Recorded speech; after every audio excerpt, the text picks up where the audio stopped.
learners. Today we are going to discuss about mafic rocks.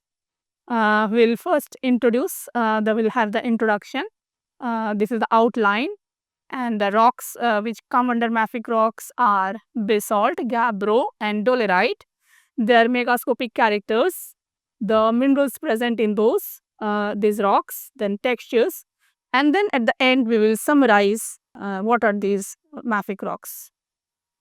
Mafic rocks have low silica content, which is between 45 to 52% silica, composed of high iron magnesium minerals like pyroxene and olivine. And the most common rocks which come under these are gabbro, dolerite and basalt. Mafic, the word has come from Ma comes from magnesium, F comes from ferrum, and Ic represents having the character of. These are highly enriched in iron and magnesium, and calcium content is much higher than potassium and sodium, that is the alkali content is lower than calcium. Dominantly, iron magnesium rich silicates are there. The minerals like olivine, pyroxenes, amphibose and biotite, these are all dark colored minerals which impart dark color to the mafic rocks. And also plagioclase, which is calcium rich plagioclase, is also present in these rocks.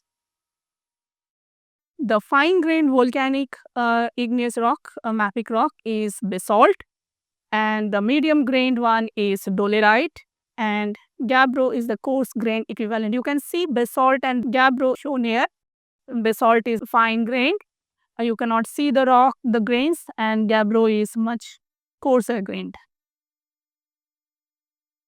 Igneous rock, it can be igneous volcanic or which is extrusive mafic, which are erupted basalt. We are talking about basalt, and it can be found in variety of tectonic environments like mid-oceanic ridges, island arcs, back arc basins, intraplate oceanic islands, large igneous provinces, intracontinental rifts, and continental flood basalts. Basalts have wide spread occurrence. Some of the important facts. The most abundant volcanic rock on the earth, basalt. It forms at ocean floor as well as in the continent. It comprises of more than 90% of all volcanic rocks. Much of the ocean floor is made up of basalt, and it occurs in variety of tectonic environments. Some of the important facts, let's continue with that. It occurs as small intrusive bodies like dikes and sills. It is fine grained, is dark in color. The color is because of the dark colored minerals like magnesium bearing, iron magnesium bearing, augite and pyroxenes and olivine. And it may also contain mantles and oolites. Basaltic magma is parental to most of the more evolved magma types that develop through fractional crystallization. In spite of its relatively simple mineralogy, it is important to study basalt. 45 to 50% weight percent of silica is there chemically if we talk about. It has abundant iron, magnesium and calcium. It has very little amount of sodium and potassium. Color wise, it is mesocritic. It is dark gray to black, is greenish in, it can be greenish in color also, reddish black or brown when it is altered. Some of the megascopic characters is fine grained, and dark colored. It is mostly ephiric. Ephiric means there is usually the rock doesn't have phenocrysts. Phenocrysts are larger than the ground mass. Some are porphyritic. It means there are some larger grains surrounded by ground mass, which is finer grained. In the field, mode of eruption characterizes morphology of the body, its structure and texture. Like on the ocean floor, it may develop pillow basalt, and so depending upon where it is found, so in the field, it has different characteristics. It forms extensive lava flows having low viscosity. It is mafic rock, so mafic magma has low viscosity, or pyroclastic, it may have pyroclastics. Gas cavities or vesicles may form in thin lava flows. Gas cavities form when the gases escape from the lava and that gets solidified. it leaves gas cavities, and those may get filled up with secondary minerals, which are, in that case, the rock is known as amygdaloidal basalt. In the field, columnar and polygonal joints can be seen quite commonly in basaltic outcrops.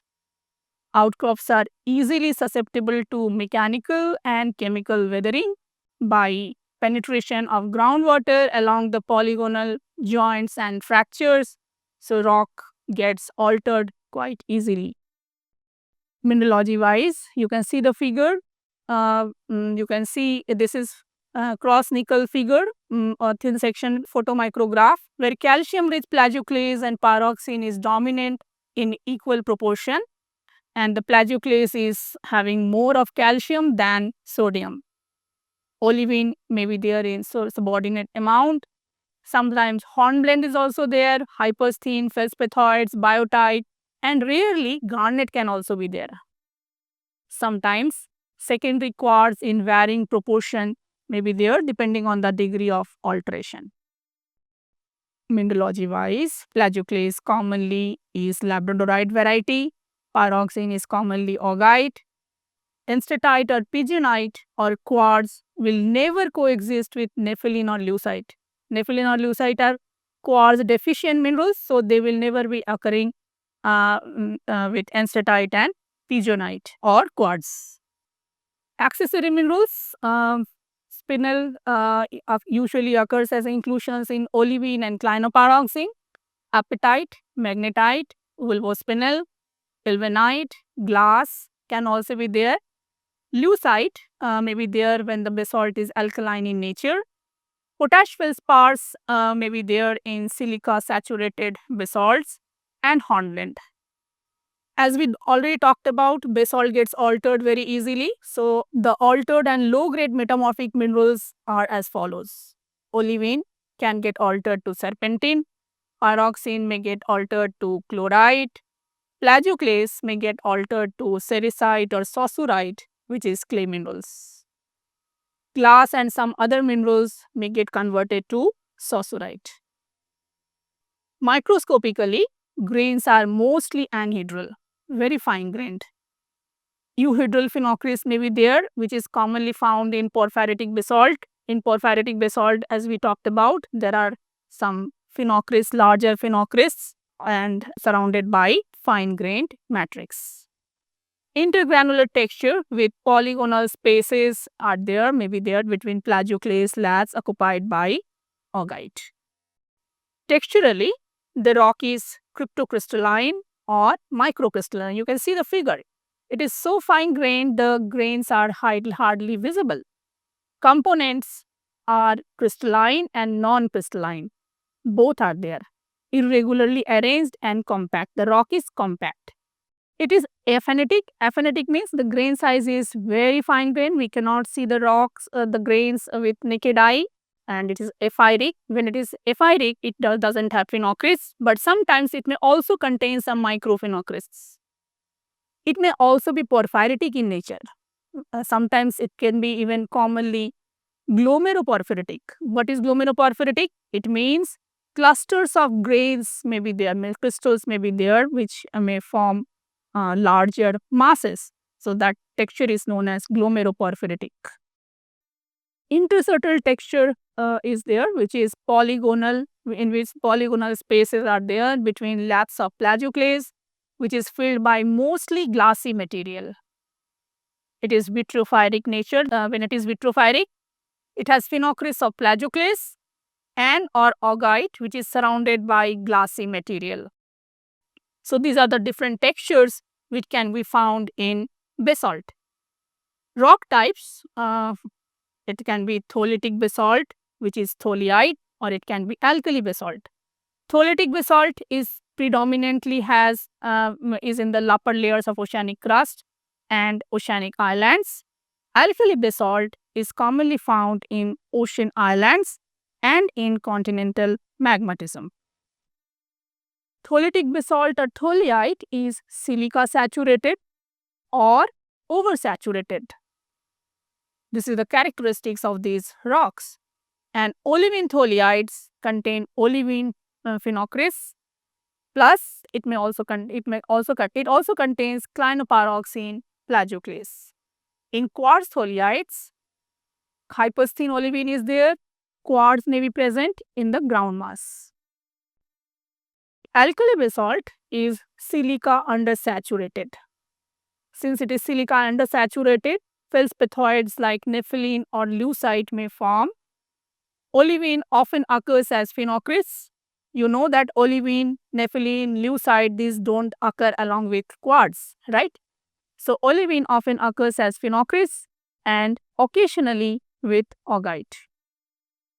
Now we talk about its coarser variety, intrusive variety, gabbro. Gabbro is dark mafic intrusive rock. You can see the figure in which you can see dark mineral and white mineral, lighter colored minerals. The lighter colored ones are plagioclase, the darker ones are the dark colored mafic minerals. Gabbro is basaltic in composition, but its texture is different. It is essentially composed of calcium plagioclase and ferromagnesian minerals, augite, hornblende, and minor amount of olivine. It is chiefly composed of clinopyroxene and plagioclase. When more than 5% of clinopyroxene is replaced by crystals like gabbro-norite, it is called as gabbro-norite. When more than 95% of orthopyroxene is present, it is called as norite. So, gabbro-norite and norite are gabbroic rocks. So, these are the varieties of gabbro. Large intrusions of gabbro exhibit chemical and mineralogical layering. A systematic study of layered rocks provides details about crystallization history of the magma and indirectly records evolution of the magma. Some of its megascopic characters, color-wise, it is mesocritic. Color is somewhat intermediate, dark gray, greenish, greenish black, brownish. So these are the different colors which gabbro may have. Appearance-wise, it is coarse-grained intrusive, has high proportion of ferromagnesians and homogeneous with same texture and composition. You can see the figure of gabbro here. Essentially, the essential minerals, what are essential minerals? Which are present, which describe the rock, which has to be there for the rock to be named, the name which is given to it. The essential minerals are calcium with plagioclase, diopside, augite, hypersthene, olivine, and amphiboly. Accessory minerals are apatite, magnetite, ilmenite, quartz, alkali feldspar, and feldspathoids. Secondary minerals can also be there, like chlorite, titanite, serpentine group of minerals, epidote. Texturally, gabbro is phaneritic. Phaneritic means the grains are large enough to be visible with the naked eye, or you can use also hand lens. Holocrystalline, there is no glassy material, it is completely crystalline, so it is holocrystalline. Hypidiomorphic means subhedral, gray crystals are subhedral, many of the crystals are subhedral, like plagioclase can be subhedral, and it is equigranular, grain size is same all over the rock. It has typical salt and pepper texture, which you can see in the hand specimen photo here. Sometimes plagioclase laths are aligned parallel to layering. Structurally, it is commonly layered. In that case, we say that it has cumulate structure. It may show alternating light and dark bands. Light ones are composed of feldspar rich and the darker ones are pyroxene and are olivine rich layers. Mineralogically, it is chiefly composed of mixture of equigranular ferromagnesian minerals, diopside and augite.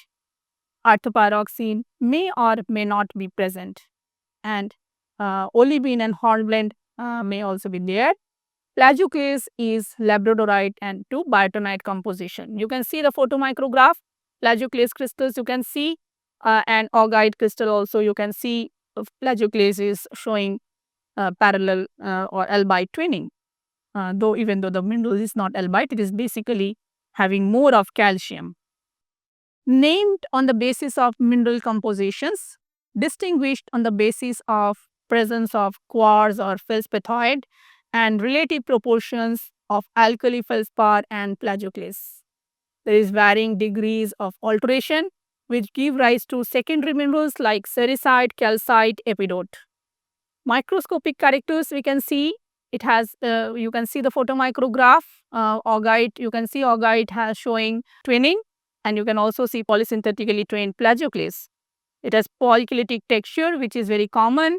It may show ophitic texture or subophitic texture in which plagioclase crystal may be partly or fully included in augite. In this photomicrograph you can see plagioclase crystal is partly included within augite.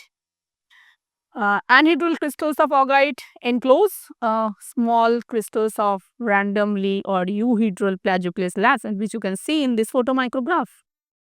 The varieties of gabbro are hypersthene bearing and plagioclase bearing gabbro, which is norite, and alkali gabbro, which is augite and dominantly orthoclase and microcline, along with alkali amphibole. There are other rock types also which like proctolite, which is olivine and plagioclase bearing, and it has minor amount of pyroxene.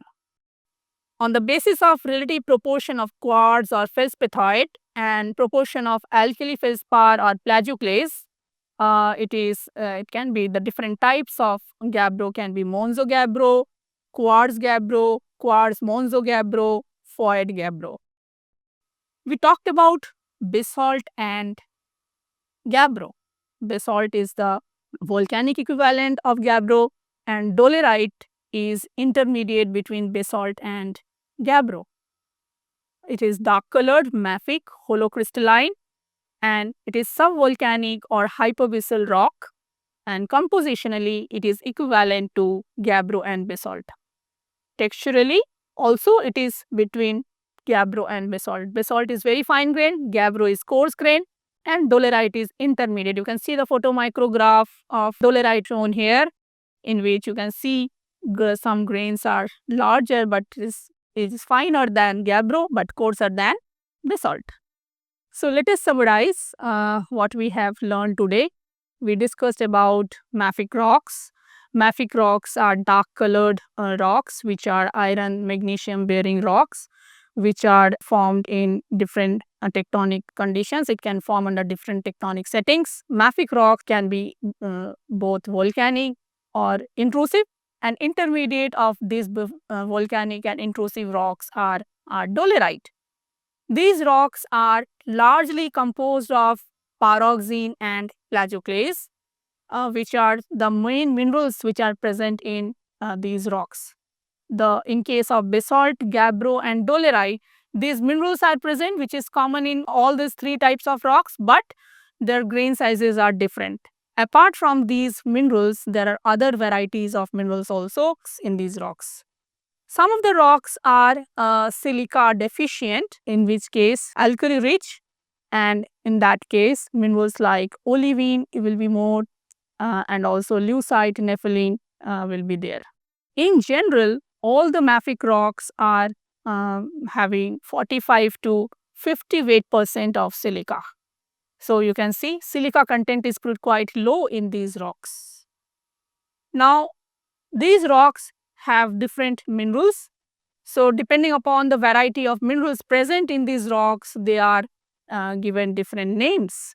We already talked about these minerals and these varieties, like in case of gabbro, norite and alkali gabbro are there. In case of norite, hypersthene and plagioclase is there, whereas in case of alkali gabbro, augite and dominantly orthoclase and microcline are there. Alkali gabbro means alkaline content is high. So alkaline minerals like orthoclase and microcline are dominantly present along with alkali amphiboles. Texturally, if we summarize, let us say these rocks are very compact. Their grains are large. I mean, in case of gabbro, grains are large enough, whereas in case of basalt and in case of dolerite, in case of basalt, the grains are so fine grained that we cannot see the grains with naked eye, so it is called as aphanitic, whereas in case of dolerite, the grains are intermediate between basalt and gabbro, so the rock is having a medium grain size. The chief minerals which are present in these rocks are mainly pyroxenes like diopside augite, and other minerals like orthopyroxene may or may not be present. And plagioclase is always there. It is calcium rich, and structurally, if we talk about, there are commonly the rocks are the gabbro basically, which is very common rock, right? Most common is basalt after all these rocks, but gabbro is commonly layered and it has cumulate structure. It may have alternating color, dark and light color, and texturally it has phaneritic, holocrystalline, hypidiomorphic, that is equigranular gabbro, right? In case of basalt, the minerals are very fine grained. Thank you.